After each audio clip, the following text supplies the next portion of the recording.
ప్రేక్షకులందరికీ నా యొక్క హృదయపూర్వక నమస్సుమాంజలు. నేను మీ doctor D. Balakrishna, Ayurveda Vaidyaratna, Shri Kaushik Ayurveda multi therapy hospital, Dilsukhnagar, Hyderabad నుండి మాట్లాడుతున్నాను. ఇక్కడ మనం చూసినట్లయితే చాలా మందికి ఈ మధ్య కాలంలో చెవికి సంబంధించినటువంటి సమస్యలు ఎదురవుతాయి. చెవికి సంబంధించిన సమస్యలు అనగానే మామూలుగా చిన్న పిల్లల్లో అయితే రసి కారం, చీము కారం. కొంతమందికి పెద్దవారికి అయితే వినికిడి శక్తి తగ్గిపోతుంది. ఒక రకమైన సౌండ్స్ రావడం, సర్టన్ ఏజ్ దాటినాక 40-50 ఏళ్ళు దాటిన తర్వాత వారికి చెవులలో వింత వింత ధ్వనులు రావడం. ఏది ఉండదు కానీ ఏదో మూతలాగా, తుమ్మెద మూతలాగా, ఇంకేదో అప్పుడు లేకపోతే ఇంకేదో రకరకాల శబ్దాలు వస్తుంటాయి, విపరీతమైన శబ్దాలు. అసలు మనకు మాట్లాడాల్సిన సౌండ్స్ వినపడవు. అలా క్రమంగా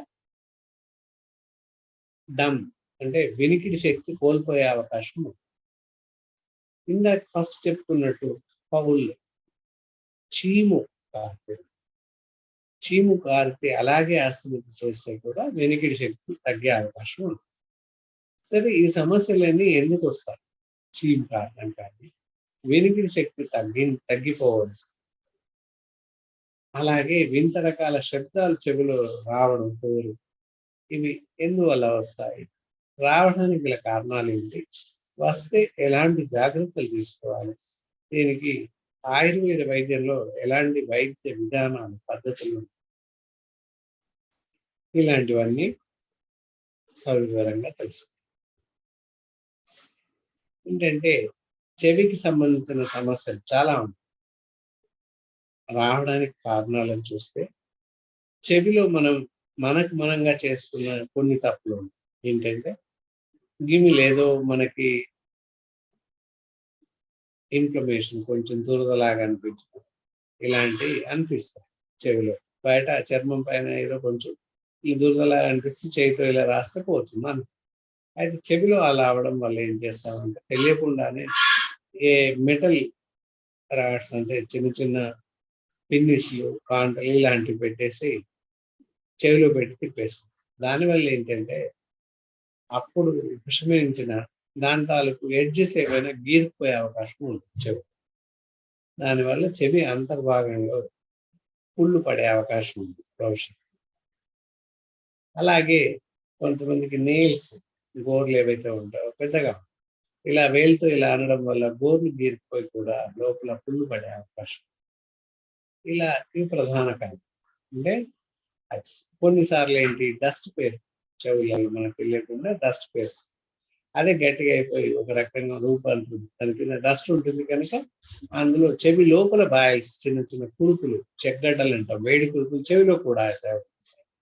ఇప్పుడు పైన బాహ్య శరీరంలో అక్కడక్కడ అవుతుంటే అంతర్మూలాల్లో, మెడ కింద, అలాగే చిప్స్, చెంపల కింద, అలాగే మనకి షోల్డర్స్ కింద భాగంలో, మోచేల దగ్గర, ఇలా రకరకాల వెనుక భాగంలో అవుతుంటాయి. అలాగే చెవిలో కూడా ఒక్కోసారి చెమట పోసి స్వేద గ్రంథులు అంటే స్వేదం ఎక్కువగా రావడం, మురికి పట్టి ఉండడం, కొన్ని సందర్భాల్లో చెవిలో కూడా కురుకులు, చిన్న ఆ సైజు బట్టి అక్కడ చిన్న వేడి కురుకులు ఉద్భవించే అవకాశం ఉంది. అలాగే మనకి మామూలుగా చూస్తే కళ్ళకు కూడా ఒక్కోసారి కళ్ళ రెప్పల పైన లేదా కొలుకుల దగ్గర చిన్న చిన్న కురుకులు ఏర్పడతాయి. అలాగే చెవిలో కూడా ఏర్పడతాయి. అలా ఏర్పడినప్పుడు మనకు తెలియదు, నొప్పి తర్వాత కొంచెం నొప్పి వస్తుంది. ఆ నొప్పి రావడం వల్ల మనం మరి చూడలేకపోతాం, ఏదో మామూలుగా అనుకుంటాం, వదిలేస్తాం. అలా కాస్త పెద్దగా చెగ్గడ్డగా మారి రసి పుండుగా పడి రసి ఏర్పడుతుంది, చీము వచ్చేస్తుంది. ఇలా ఇవి కారణాలు. మరి చెగ్గడ్డలు శరీర ప్రాంతంలో ఎలాగ అవుతాయో అలాగే చెవిలో కూడా కొన్నిసార్లు ఉద్భవించి తయారయ్యే అవకాశం. మరి అలా చెగ్గడ్డలు లోపల వేడి కురుకులు తయారైనప్పుడు నొప్పి వస్తుంటే అది ముందు పరీక్షించుకోవాలి, ఎందువల్ల వస్తుంది ఏంటి అనేది చూడాలి. అది చూస్తే దాన్ని బట్టి లోపల ఏమైనా కురుకులు ఉన్నాయా, ఏంటి, ఎందువల్ల వచ్చింది అని డాక్టర్స్ పరీక్షించి చెప్పే అవకాశం. మమ్మల్ని సంప్రదించినట్లయితే ఎందువల్ల అనేది చూసే అవకాశం ఉంది. అలా ఏదైనా వేడి కురుపులు, వేడి గడ్డలు, ఏమైనా సెగ్గడ్డలు లాంటివి ఉన్నట్లయితే అవి తగ్గడానికి మందులు ఇచ్చి తగ్గించే అవకాశం. అంతేకాక ఏ కారణం లేక ఎలాంటి ఇబ్బందులు, ఇంటర్నల్ ప్రాబ్లమ్స్ లేకున్నప్పటికీ చెవిపోటు వస్తుంది. అందరూ అంటారు చెవిపోటు వస్తుంది, చెవిపోటు లేసింది ఏం చేయమంటారని అడుగుతూ అలా కడుపులో ఎప్పుడైతే ఒక్కోసారి మన కడుపు నొప్పిలేస్తుంది. ఏ కారణం ఉండదు, నొప్పిలేస్తుంది. అలాగే చెవిలో కూడా పోట్లేస్తుంది. ఎందువల్ల పోట్లేస్తుంది అని చూస్తే అక్కడ కారణాలు ఏముండవు యుద్ధం కానీ నొప్పి మాత్రం వస్తుంది. మరి అలాంటి పరిస్థితుల్లో ఏం చేయాలి? ఏం చేస్తే తగ్గుతుంది? ఏం చేస్తే తగ్గుతుంది చెవిపోటు అని చూసినట్లయితే సింపుల్ చిన్న మెథడ్ అన్నమాట. ఇంట్లో ఉన్నటువంటి నువ్వుల నూనె ఏదైనా ఉన్నట్లయితే కాస్త వేడి చేసేసి 2 చుక్కల చెవిలో వేసేది తగ్గి. ఎప్పుడంటే కుంకుమ దొరకట్లేదు. కుంకుమ దొరికిన సందర్భాల్లో కుంకుమ నూనెలో కలిపి 2 చుక్కలు వేసేవాళ్ళు, తగ్గిపోయాయి. ఇప్పుడంతా కుంకుమ కల్తీ ఉంటుంది. పరిశుభ్రమైన కుంకుమ దొరకట్లేదు. ఇంతకు పూర్వం పసుపుతో తయారు చేసేవాళ్ళు కుంకుమ. ఇప్పుడు అలా ఎక్కడ తయారు చేయట్లేదు. మొత్తం సింథటిక్ కుంకుమ కెమికల్స్ తయారు చేస్తారు. ఆ కుంకుమ పనిచేయదు కనుక అందుకే చెప్పడం లేదు. జస్ట్ మీరు ఇక్కడ మెజర్ ఏంటి అంటే నువ్వుల నూనె కాస్త వేడి చేసి చెవిలో వేసేది, చెవిపోటు తగ్గిపోతుంది. ఇలా అప్పటికి తగ్గకపోతే మమ్మల్ని సంప్రదించండి. పర్ఫెక్ట్ ఇయర్ డ్రాప్స్ అట్లాంటి ప్రిస్క్రైబ్ చేసే అవకాశం ఉంది. ఒక రోజు 2 రోజుల్లో చెవిపోటు నుంచి బయటపడవచ్చు. కర్ణామృతం అని బయట దొరుకుతుంది, తీసుకొచ్చి కూడా వేసుకోవచ్చు. దానివల్ల చెవిపోటు తగ్గే అవకాశం ఉంది. అలాగే ఇందాక చెప్పుకున్నట్టు సెగ్గడ్డలు, చెవిలో వేడి వల్ల కురుకులు రావడం, పుళ్ళు పడడం ఇలాంటి సంభవించినప్పుడు కూడా మమ్మల్ని సంప్రదించాలి. అప్పుడు సరైనటువంటి మార్గం, సరైనటువంటి మందులు ప్రిస్క్రైబ్ చేసే అవకాశం ఉంది. అలాగే నిరవధికంగా చీము వస్తూ ఉంటుంది. కొంతమందికి ఒకసారి పుండు పడిపోయి చీము వస్తూనే ఉంటుంది. ఎన్ని మందులు వాడినా తగ్గదు, తగ్గే అవకాశం ఉంటుంది. అలాంటప్పుడు ఏం చేయాలి? కొంతమంది సర్జరీకి కూడా వెళ్తారు. సర్జరీ చేసినప్పటికీ కూడా చీము తగ్గకుండా అలాగే వస్తున్న సందర్భాలు, అలాంటి కేసెస్ పోకొల్లరు మనం చాలా చూసాం. మరి చీము వస్తే అలాగే వదిలేయడానికి వీలు. మధ్య చెవి నుంచి అంతర్ చెవి, అక్కడి నుండి మామూలు కర్ణబేరికి హోల్ పడే అవకాశం. ఎక్కడైతే కర్ణబేరి ఉంటుందో కర్ణబేరే మన ధ్వనిని నిక్షిప్తం చేస్తుంది. ధ్వనిని అది తీసుకుంటుంది, రిసీవ్ చేసుకుంటుంది. మరి అలాంటి కర్ణబేరి దెబ్బతిన్నట్టయితే మనం ఏ శబ్దాలు వినలేము, గ్రహించలేము. వినట్టయితే మనకు రిప్లై మాట్లాడే అవకాశం ఉంది. కాబట్టి ధ్వని తరంగాల్ని కరెక్ట్ గా రిసీవ్ చేసుకోలేకపోతుంది కర్ణబేరి దెబ్బతిన్నట్లయితే. మరి అలాంటి పరిస్థితుల్లో కర్ణబేరి దెబ్బతినకుండా ఉండాలి అంటే ఇందాక చెప్పినట్లు చీము ఎప్పుడైతే కాస్తుందో ఆ చీమును తగ్గించుకోవడం అవసరం. ఆయుర్వేదంలో ఈ చీము కారణానికి గాను ప్రశస్తమైనటువంటి చికిత్సా పద్ధతి. దాంతో కొన్ని రకాల మెడిసిన్స్ తో చెవిని క్లీన్ చేసే అవకాశం ఉంటుంది. అలాగే ఎవ్రీడే ప్రతిరోజు వేయడానికి చెవికి సంబంధించినటువంటి డ్రాప్స్, కొన్ని రకాల మందులను సూచించి చెవి నుంచి చీము కారుతున్న సమస్యని పూర్తిగా తగ్గించే అవకాశం. ఇకపోతే కర్ణాహరం, చెవిలో హోరు శబ్దాలు, సౌండ్లు, శబ్దాలు ఇలాంటి డిఫికల్టీస్ ఏర్పడుతుంది. ఇలా ప్రాథమికంగా డిఫరెంట్ శబ్దాలు, సౌండ్స్ ఏర్పడి ఆ తర్వాత డమ్, చెవి వినికిడి శక్తిని కోల్పోయే అవకాశం. కాబట్టి ఎప్పుడైతే ఎర్లీ స్టేజ్ లో కాస్త నొప్పి, చెవి దురదగా అనిపించడం, అలాగే వింత శబ్దాలు వినిపించడం సంభవించినప్పుడు తప్పనిసరిగా అశ్రద్ధ చేయకుండా మమ్మల్ని సంప్రదించండి. అలా చేస్తే వాటి తాలూకు నివారణ ఉపాయాలు చెప్పి ఔషధాలు సూచించి తగ్గించడం జరుగుతుంది. అది ఇండెక్స్ అన్నమాట. ఇలాంటి ప్రాథమికంగా కనిపించినట్లయితే తప్పనిసరిగా వైద్యుల్ని సంప్రదించాలి. లేనట్లయితే భవిష్యత్తులో వెనికిడి శక్తి తగ్గిపోయే అవకాశం ఉంది. పూర్తిగా వెనికిడి శక్తిని కోల్పోతున్న సందర్భాలు కూడా ఉన్నాయి.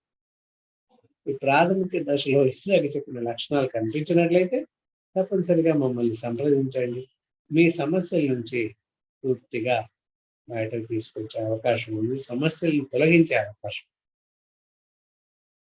ఇక పూర్తిగా వినికిడి శక్తి కోల్పోయిన డమ్ అంటారు. మొత్తం విజన్ తగ్గిన వారికి హెల్త్. వినికిడి శక్తి పూర్తిగా లోపిస్తుంది అంటే ఏం చేయాలి? ఫస్ట్ అసలు చెవి శుభ్రంగా ఉండాలి. ఎలాంటి ఇన్ఫెక్షన్స్ రావద్దు అన్నట్లయితే వారానికి ఒకసారి ఇంతకు పూర్వం తలస్నానం అని చేసేవాళ్ళు. తలస్నానం అంటే ఒళ్ళంతా నూనె పట్టించేసి చెవిలో నూనె వేసుకొని 15-20 నిమిషాలు అలాగే ఉండి స్నానం చేసేవాళ్ళు. అభ్యంగ స్నానం. ఇప్పుడు అలా లేదు. తలస్నానం అంటే తలకు షాంపూ పెట్టుకోవడం అని మాత్రమే తెలుసు.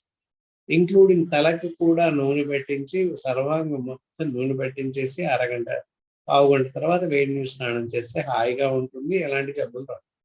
అలాగే కర్ణాలు, చెవులు బాగుండాలి అంటే నువ్వుల నూనె తీసుకొని వారానికి ఒకసారి కాస్త గోరువెచ్చగా చేసి చెవి నింపేసేయండి. ఒక 5 నిమిషాలు ఉంచండి. ఉంచి ఇటు పంపేసేయండి. చెవి నుంచి నూనె వచ్చేస్తుంది. తీసేసేయండి. అలా చెవిలో ఉన్న మలినాలన్నింటినీ ఈ నూనె తీసేస్తుంది. నువ్వుల నూనె. మళ్ళీ రెండో పక్క పడుకుని రెండో చెవిలో వేసుకోండి. అలాగే 5 నిమిషాలు ఉంచండి, తీసేసేయండి. కర్ణపూర్ణము అంటారు. అంటే చెవిని పూర్తిగా నువ్వుల నూనెతో నింపేసి అలా చేస్తే చెవిలో ఉన్నటువంటి మలినాలన్నీ వెళ్ళిపోతాయి. చెవి స్మూత్ గా ఉంటుంది. ఫ్యూచర్ లో ఎలాంటి ఇబ్బందులు రాకుండా కాపాడుకోవచ్చు. ఇది అందరూ పాటించవచ్చు. It is very simple. నువ్వుల నూనె ఉంటే చాలు. సమయం ఉండాలి. ఆ రెండు ఉంటే పూర్తిగా చెవికి సంబంధించిన వ్యాధులు ఏవీ రాకుండా కాపాడుకోవచ్చు. కాబట్టి ముందు జాగ్రత్తగా ఈ పద్ధతిని పాటించండి. ఎలాంటి జబ్బులు రాకుండా ఉంటాయి. ఇక ఇందాక వినికిడి శక్తి పూర్తిగా కోల్పోయిన వారు ఏం చేయాలి అంటే మరింత తగ్గకుండా ఉండడానికి ఎక్కువ సౌండ్ పొల్యూషన్ తగ్గించుకోవాలి. మరీ టీవీకి దగ్గర కూర్చొని ఎక్కువ సౌండ్స్ పెట్టుకొని వినడం. ఈ మధ్య కాలంలో ఈ మొబైల్స్ చాలా ఎక్కువగా వాడడం, విరివిగా వాడడం, చెవిలో ఇయర్ ఫోన్స్ పెట్టుకొని వినడం, ఇవన్నీ చేయడం వల్ల కూడా చెవి వినికిడి శక్తిని కోల్పోతున్నారని చెప్పడంలో ఏమాత్రం సందేహం లేదు. ఇది అక్షర సత్యం. కాబట్టి మొబైల్స్ వాడకం తగ్గించండి. ఇయర్ ఫోన్స్, హెడ్ ఫోన్స్ వాడడం తగ్గించుకోండి. అలా చేసి వినికిడి శక్తి రాకుండా తగ్గకుండా మనని మనం కాపాడుకోవచ్చు. ఇది మనంతట మనం చేస్తున్నటువంటి చర్య కనుక వీటి బారి నుండి మనని మనం రక్షించుకునే అవకాశం ఉంది కనుక మరి వీటిని తగ్గించుకొని ఫోన్స్ వాడడం తగ్గించుకున్నట్లయితే వినికిడి శక్తి తగ్గే అవకాశం లేకుండా ఉంది.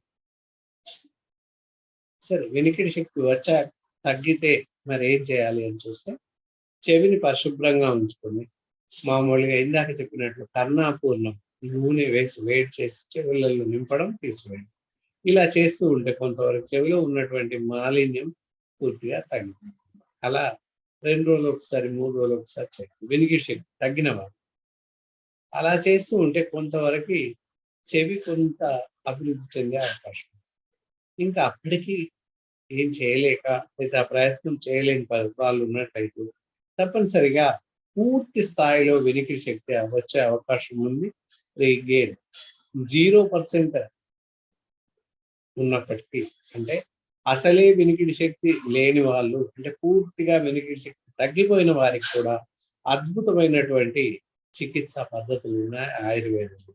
కనుక అలాంటి వాళ్ళు ఎవరైనా పూర్తి స్థాయిలో వినికిడి శక్తి కోల్పోయిన వారైనా, రకరకాల హోరు శబ్దాలు వస్తున్న వాళ్ళైనా తప్పనిసరిగా మమ్మల్ని సంప్రదించినట్లయితే ఈ చెవికి సంబంధించిన సమస్యలు, వినికిడి లోపాలు ఉన్న వారికి పూర్తి స్థాయిలో సరిపడేటటువంటి వైద్య చికిత్సలు అందించి మిమ్మల్ని పూర్తి ఆరోగ్యవంతులు చేయడానికి సర్వత్రా వేచి ఉంటాం. కనుక పైన సూచించిన సలహాలు, సూచనలు పాటిస్తూ మిమ్మల్ని మీరు కాపాడుకుంటారని ఆశిస్తూ సెలవు